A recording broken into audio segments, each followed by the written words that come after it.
দর্শক আসসালামু আলাইকুম। রাজনীতির বাজার খুবই মন্দা। রাজনীতির বাজার বলা যেতে পারে খুবই কষ্টে আছে। রাজনৈতিক মানুষরা আসলে এখন দৌড়ঝাঁপের মধ্যে আছে। আমি যদি এক কথায় বলি, এমনও অনেক রাজনীতিবিদ আছে যারা এখনো কনফিউজড যে আসলে কি হতে যাচ্ছে। এখন বর্তমানে বাংলাদেশের রাজনীতিতে সব থেকে বড় যে বিষয়টা নিয়ে আলোচনা হচ্ছে সেটা হচ্ছে তারেক রহমানের ফিরে আসা। এবং একটা বড় অংশ জনাব তারেক রহমানের রাজনীতি এবং তার রাজনৈতিক কৌশল নিয়েই কিন্তু আলোচনায় মগ্ন। এবং আরো একটা জায়গা যেটা হচ্ছে ঐক্যমত্য কমিশনে কিন্তু আমরা দেখছি দফায় দফায় বৈঠক হচ্ছে এবং সেই দফায় দফায় বৈঠকগুলোর মধ্যে কিন্তু নানান রকমের কথা আমরা গণমাধ্যমগুলোতে দেখতে পাচ্ছি। এবং তার থেকে বড় জিনিস যেটা আমরা দেখতে পাচ্ছি, এক এক সময় এক এক জায়গায় টার্ন নিচ্ছে, অ্যাজ ইফ আমরা কোনো একটা টুইস্ট মুভি দেখছি। আমরা কিছুদিন আগে দেখছি এনসিপি, বিএনপি, জামাত তারা হাতে হাত রেখে একটা বার্তা দিচ্ছে, ঠিক পর মুহূর্তে আবার দেখছি যে জামাত গিয়ে আবার পল্টি নিচ্ছে, এনসিপি আবার পল্টি নিচ্ছে।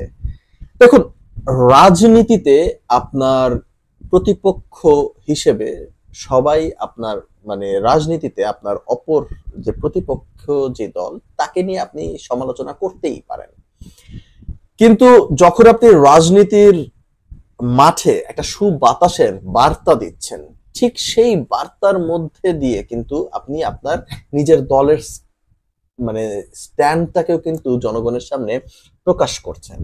অতএব ঠিক সেই সময়ে যদি আপনি আবার সেই অতীতের নেগেটিভ একটা ভাইব দেওয়া শুরু করেন, তাহলে কিন্তু ওই যে আপনি সুবাতাসের জন্য যে এক হাতটা মিলালেন, সেটার কিন্তু কোনো ভ্যালিউ থাকলো না। আমি একটা উদাহরণ দিচ্ছি। উদাহরণটা হচ্ছে, বিএনপির সঙ্গে এই অন্তর্বর্তী সরকার দফায় দফায় বৈঠক করেছে বাংলাদেশে, তাই নয় কি করেছে? এখন আমি আবার অপর দিকে আমরা দেখি জামায়াতে ইসলামের যিনি প্রধান আছেন তার সঙ্গেও তিনি বাংলাদেশে ছিলেন এবং তার সঙ্গেও দফায় দফায় বৈঠক হয়েছে। এখন বিএনপির প্রধান সে হচ্ছে জনাব তারেক রহমান। তিনি যদি বাংলাদেশে থাকতেন তার সঙ্গেও দফায় দফায় বৈঠক হতো, কিন্তু তিনি কি বাংলাদেশে আছেন? এখন তিনি বাংলাদেশে নেই, তিনি লন্ডনে আছেন। তো সরকার প্রধান যখন লন্ডনে গেলেন, সেটা একটা পিএম টু পিএম বৈঠক হয়নি, সেটা একটা অন্য বিষয়। তিনি পার্সোনাল ভিজিটে গিয়েছেন নাকি তিনি দেশের একটা জাতীয় ভিজিটে গিয়েছেন, সেটাও অন্য একটা বিষয়। মুদ্রা কথা, সরকার প্রধান লন্ডনে পৌঁছেছেন। এখন সেই যে লন্ডনে পৌঁছানোর পর সেই দিনগুলোতে তিনি যে 4 দিন ছিলেন, সেই 4 দিনের মধ্যে একদিন একটা শিডিউল ছিল জনাব তারেক রহমানের সাথে বৈঠকের। তিনি লন্ডনে আছেন, তিনি দেখা করেছেন, বাস্তবতা এখানে শেষ। বের হওয়ার পর যৌথ বিবৃতি দিয়েছেন।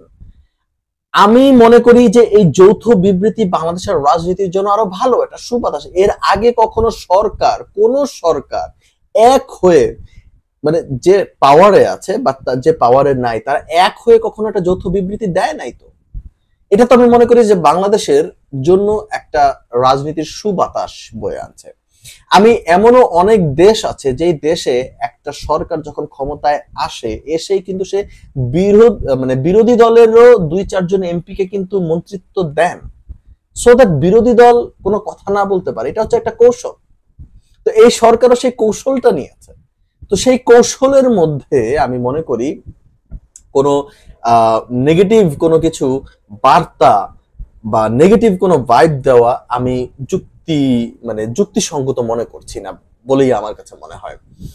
এবং এই যে জামাতের লোকজন যে এত বেশি কথা বলতেছে, ভাই আপনাদের দলের প্রধান কি লন্ডনে যান নাই? আপনারা খালেদা জিয়ার সঙ্গে কথা বলেন নাই সেখানে? আপনি কাতারে যান নাই? কাতারে গিয়ে কি আপনি কথা বলেন নাই? আপনি তো কথা বলছেন সেখানে।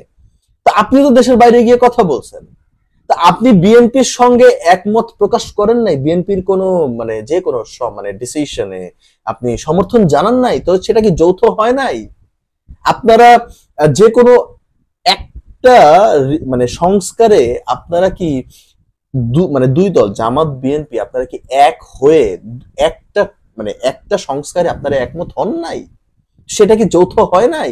তো সেটাকে নিয়ে কি এত কথা বলার কি অর্থ আছে আমি জানি না। রাজনীতি, বাংলাদেশের রাজনীতি সুন্দর হচ্ছে, সুন্দর হবে, সেটাকে সাহায্য করুন, সেটাকে নষ্ট করবেন না। নষ্ট করা মানে হচ্ছে ভাই, গত 16 বছর আমরা দেখছি তো আপনাদেরই কথা, গত 16 বছরের রাজনীতি এক এক করে ধ্বংস হচ্ছে। তাহলে এখন আপনারা কি করতেছেন? আপনারা তো সেই এক এক করে ধ্বংস করতেছেন। রাজনীতিটাকে যত কঠিন করবেন আপনারা, আপনাদের জন্যই সেটা কঠিন হবে। রাজনীতি আপনারা করছেন, করেন, সেটার সাথে জনগণকে বারবার মেলাবেন না। কেন কি? আপনারা জনগণ নিয়ে তো কাজ করেন, আপনারা আপনারা নিজেদের স্বার্থে কাজ করতেছেন। জনগণকে আপনাদের দরকার হচ্ছে ভোটের জন্য। ভোট শেষ, তারপর তার কিছু নাই। বাস্তবতা হচ্ছে এটা। কয়টা কাজ আপনারা জনগণের জন্য করছেন? আপনার আমাকে জাস্ট এটা বলেন। জামাত যে এখন বড় বড় কথা বলতেছেন, আপনারা কি মানে আপনারা কি জনগণকে, মানে জনগণের জন্য কথা বলছেন না? আপনারা 10টা আসন পাওয়ার জন্য কথা বলতেছেন, আপনার জন্য ক্ষমতায় যেতে পারেন বা আপনার জন্য বিরোধী দলে যেতে পারেন, আপনাদের জন্য একটা পাওয়ার আসে, সেটার জন্য আপনারা করতেছেন। এটা আপনারাও বুঝেন, এটা জনগণও বুঝে, ঠিক আছে? অতএব আপনাদের, আমি মনে করি যে এনসিপি, বিএনপি, জামাত এবং আরো যারা দল আছে সব একটা প্ল্যাটফর্মে, তবে বিরোধী দলের জায়গায় আপনারা বিরোধী দলের ভূমিকা পালন করবেন, কিন্তু রাজনীতির মাঠটাকে ঘোলাটে করা কোনোভাবেই যাবে না।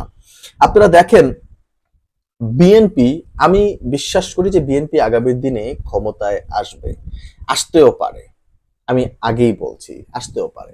এবং সেই দলটা যদি ক্ষমতায় আসে, আসার পরে এই দলটার জন্য একটা বড় চ্যালেঞ্জ হয়ে দাঁড়াবে রমজানের দ্রব্যমূল্য, তারপরে হচ্ছে বাজেট, তারপরে হচ্ছে আবার মানে ঈদের, মানে কোরবানি ঈদের দ্রব্যমূল্য বা ঈদের সময় যাতায়াত, এই সব বড় বড় বড় বড় চ্যালেঞ্জেস গুলো, আর এর মধ্যে আবার যুদ্ধের কারণে অর্থনীতি মন্দা। তো এই সব কিছুর জন্য বিএনপিকেও প্রস্তুত থাকতে হবে। বিএনপিকে নিজের স্ট্র্যাটেজি ঠিক করতে হবে। বিএনপিকে শুধু ইলেকশন কেন্দ্রিক মনোভাব নিয়ে থাকলে হবে না। বিএনপিকে এখনই তার নিজের, আমি তো মনে করি বিএনপিকে এখনই তার নিজের দল বিভিন্ন অ্যাঙ্গেলে, বিভিন্ন দিকে দলকে কাজে লাগিয়ে মানে মানে দলের ওই জায়গাগুলো গুছিয়ে ফেলতে হবে। কারণ সামনের সময়ে যদি তারা ক্ষমতায় আসে, তাহলে তাদের যেই যেই মানে যেই অংশটাকে বা যেই গ্রুপটাকে তারা অর্থনীতি চাঙ্গা করার জন্য কাজে লাগাচ্ছে, তারা যেন দ্রুত সেই কাজগুলো তখন করে ফেলতে পারে। বিএনপিকে শুধু নির্বাচন কেন্দ্রিক হলে হবে না, বিএনপিকে একই সঙ্গে রুট লেভেলে কাজ করতে হবে। এবং আমি মনে করি বিএনপির কেন্দ্রীয় নেতা যারা আছে তাদেরকে কেন্দ্রে আর থাকতে দিয়েন না, তাদেরকে কেন্দ্র থেকে বের করে দেন, বের করে যার যার এলাকায় পাঠিয়ে দেন। ওই এলাকা থেকে আগামী 1, 2, 3 সপ্তাহ, 1 মাস আর আসার দরকার নেই। ওইখানে গিয়ে বিএনপির প্রচারণা করো, তো ওইখানে গিয়ে বিএনপির তৃণমূল যারা আছে, তৃণমূলকে কন্ট্রোল করো। ওই যে একদম রুট লেভেলের যে কর্মী আছে তাদেরকে কন্ট্রোল করো, তারা যেন চাঁদাবাজি করতে না পারে, তারা যেন মানুষকে কষ্ট দিতে না পারে, তারা যেন মানুষের সাথে মিসবিহেভ না করে। এই ধরনের কর্মশালাগুলো করা উচিত, তাদেরকে এইভাবে বোঝানো উচিত। এবং কোনোভাবে মাথার গরম করা যাবে না, তাদেরকে এইগুলো বোঝানো উচিত। কেন্দ্রীয় নেতারাই যদি এলাকায় গিয়ে 1 মাস থেকে এই কর্মশালাগুলো করতে থাকে, আমি মনে করি যে বিএনপির জন্য অনেক ভালো কিছু সামনে অপেক্ষা করছে। এবং একই সঙ্গে আমি যেটা দেখছি, আমি আমি আমি গতকালকে একটা জিনিস দেখলাম যে জার্মানির বিদায়ী যেই অ্যাম্বাসেডর আছেন, উনি যাওয়ার আগে খালেদা জিয়ার সঙ্গে সাক্ষাৎ করে গেলেন। এটা দেখতেও কিন্তু একটা ভালো লাগছিল। ইটস আ কার্টেসি, আমি মনে করি এই কার্টেসি বাংলাদেশের রাজনীতিতে আরো অনেক বহু আগের থেকে চর্চা করার দরকার ছিল। শুধু সরকারি দলের প্রধান কিংবা প্রেসিডেন্ট না, বিরোধী দলের প্রধানের সঙ্গেও বিদায় নিয়ে যাওয়া উচিত। এবং সখ্যতা সব, মানে বিরোধী দল এবং সরকার দল এবং অন্যান্য রাজনৈতিক দলগুলোর সাথে সখ্যতা থাকবে, এক অন্যরকম সখ্যতা। একই সঙ্গে বাংলাদেশ কারোর সঙ্গে শত্রুতায় যাবে না, বাংলাদেশ সকলের সঙ্গে বন্ধুত্বপূর্ণ আচরণ, বন্ধুত্বপূর্ণ সম্পর্ক থাকবে। এবং বাংলাদেশের রাজনীতিটা এত সুন্দর একটা পরিবেশের স্বপ্ন আমরা দেখি, যেখানে আসলে আমরা মনে করি যে আর ওই রকম কিছু হবে না যে এক কেন্দ্রিক কোনো কিছু, সবাই সমান। এরকম একটা জায়গা থেকে আমরা বাংলাদেশের রাজনীতিটাকে দেখতে চাই। এখন জামাত, এনসিপি, বিএনপি তারা কি করবে সামনের সময়ে, সেটা হচ্ছে দেখার বিষয়। তবে বিএনপিকে এখানে গার্জিয়ানের দায়িত্ব পালন করতে হবে। বিএনপি একটা বড় রাজনৈতিক দল। বিএনপি যে ধৈর্যের পরিচয় দিয়েছে তার জন্য বিএনপিকে অনেক অনেক সাধুবাদ জানাই। একই সঙ্গে বিএনপিকে আস্তে আস্তে আরো ব্রডার অ্যাসপেক্ট থেকে চিন্তা করতে হবে বলেই আমি মনে করছি। ধন্যবাদ।